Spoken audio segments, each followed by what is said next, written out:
Do you worry that it's ever going in the direction of being like a pump and dump where everyone collectively gets together and say, hey, we like this stock, we're just going to buy it up, and if all of us buy $1,000 worth, we could influence the price this much, and we just got to sell?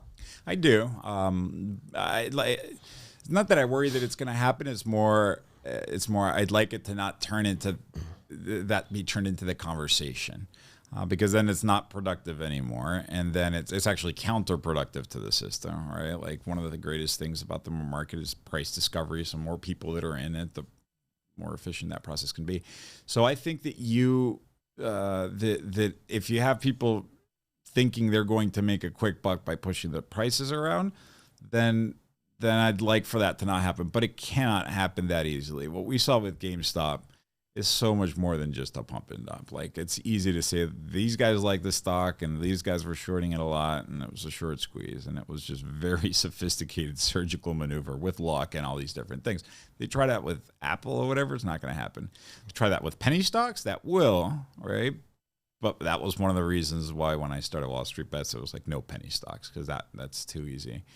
And then eventually we ended up increasing the bar to, I forget it was both the stock price and the market cap amount, just to prevent that kind of dialogue. It's not productive, and it's also going to get unwarranted attention. Yeah. Did you yourself get in on GameStop, AMC? No. No, I live in Mexico right now. And so ever since I moved to Mexico, moving money from my U.S. broker to Mexico and back, like, it's just such a pain in the butt. And then taxes become really complicated. So I stopped trading individual stocks and stock options since I got there in 2014. I now do like futures and Forex. You know, like, I do my bets where I can do it easily. Yeah. But now Why'd you move to Mexico? And where'd you move from? I was in D.C., the last place. But in the U.S., I've lived in D.C., Chicago, like Salt Lake City, Utah. I've moved around a bit. I was actually born in Mexico, and I lived there until I was like 12, 13. Always wanted to go back. Opportunity popped up. Went down there for a little bit, and I was like, I like it here. So I stayed. But you still do YOLO bets. Yeah. But with just futures and other things. I use different instruments. And you can't use Robinhood anymore? I can. Do you use it? No, I don't use any U.S. broker. Like, I have brokers that have my investments non-YOLO. So everything got rolled up at the either E-Trade or a TD Ameritrade. So all my brokers that I have are now those two. And what do you think of the gamification of trading on Robinhood? I think it's great, right? You have... Well, first of all, I'm going to say having confetti animations or whatever is not going to force somebody to buy stocks. I don't know. Really, I hate to interrupt. I liked the confetti. It's great. Remember, those are the good old days when you got a free stock and you scratched it off. I loved it. I like the confetti I too. loved it. I like it too. Yeah, It's I love cool, it. Right? Right? It's fun. But you're not gonna go out there and buy. You enjoy it. So if you have to pick between brokers to YOLO with, maybe you're like, I like the one with confetti. Yeah. But Right. you've already made your decision to YOLO, right? Like, and so. So I don't think that in itself encourages the crazy behavior. I think that decision is made. It's either made or going to be made throughout the natural progression of these people's adventures in the stocks. But I think that it's great because it educates people. If you buy a stock in Tesla, and like, I just bought a share, right? And now I'm hoping to get rich. I'm going to check the stocks today. It's up 2%. Cool. That's exactly what it was supposed to do. Next day, it goes down 2%. Like, why is it going down? Right. Like, what is the news? You know, when it goes up, it's no big deal. When it goes down, there's got to be news, right? You start looking it up, and they can't find any news on Tesla. But then they're like, all right, there's this dude called Powell, Jerome Powell. He's talking about some interest rate. What does that have to do with anything, right? Next thing you know, they're understanding monetary policy and what it has to do with the interest rates and how these things are interconnected in the bond yields or whatever it might be. And all of a sudden, you have a person that's become educated because of their 2%, in Tesla. That's one example. Maybe it doesn't go that crazy, but once you have that stock in your thing, so the gamification process encourages that process. It's not scary. Right. There's confetti. Scratch your thing off. Click the button. In fact, Robinhood is funny because they stock options, which are trickier, or they can be trickier than regular stocks. Definitely they can be intimidating when you open an options chain on a regular broker and you have like a gazillion numbers that are flashing. Robinhood says, all right, you want a stock option? Sure, no problem.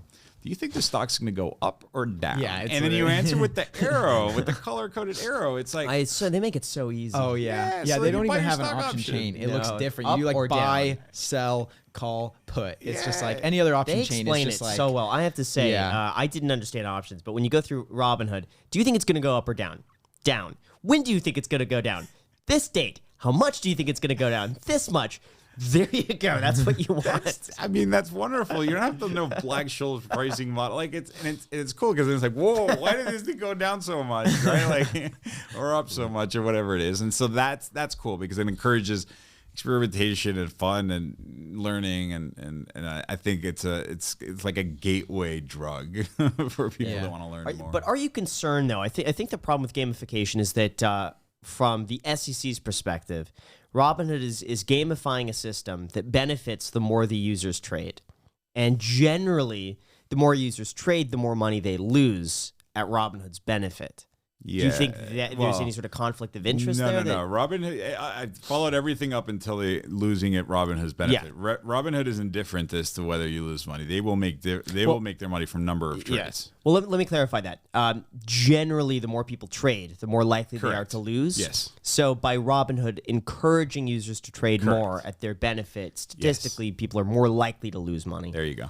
So, is there a perverse incentive? No, because, well, first of all, there's a lot of criticism towards the encouraging. So the first thing is, how do they encourage a lot of trading? By making them free, right? And so then that takes us to this payment for order flow concept. And so then you're starting questioning execution of these things. And I don't, as a sub part of your question, I don't really care about, like, I don't think that payment for order flow is bad.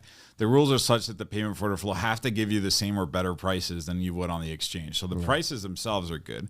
This whole front running thing is like silly. I personally, I don't like payment for order for myself because I need a fast execution. I need pennies on the dollar. I do like charts. I'm more technical than meme stock or YOLO type stuff. So I choose to pay a commission for my trades because that's what works for me. You take Keith Gill, it takes 50,000 grand and turn it into $50 million. Like, these guys don't care if you got stiffed a couple of cents on this thing because their approach is a different one that suits them. So on the payment for order flow standpoint, not really worried. Let's encourage a lot of activity on there. I think that as long as people are aware that what they are doing is risky, which oftentimes they do, especially after they lose money, then it's on these individuals. There's gamblers, right? There's like an addiction of gambling, and Gamblers Anonymous, and those people have a problem, and that problem is usually, hey, this activity is now affecting the livelihood of you and your family, whatever it is. Go get some help. Those people exist, whether they be in Vegas or whether they be on the stock market. For the majority of people, they say, I lost money, that hurt, I don't want to do that again. So some people are so risk averse, they're like, never again, close it, uninstall the app and call it a day. For a lot of people, it's like, no, I think I can learn from this thing, right? Like, I think I can do it better next time.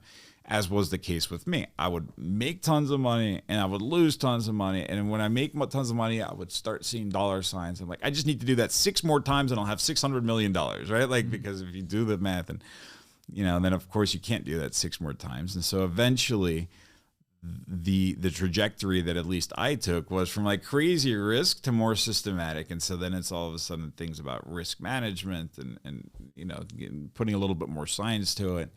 And that's the name of the game. What did I walk away with? Even if I had lost money, I walked away with tons of knowledge. I am now a better fundamental investor, right? Because of that natural curiosity than most people would probably imagine, because that's part of the learning trajectory. I'm a really good technical trader too, right? Because I figured that stuff out. Never went as far as programming a computer so that I could do the algorithmic trading, but I know very well how those work.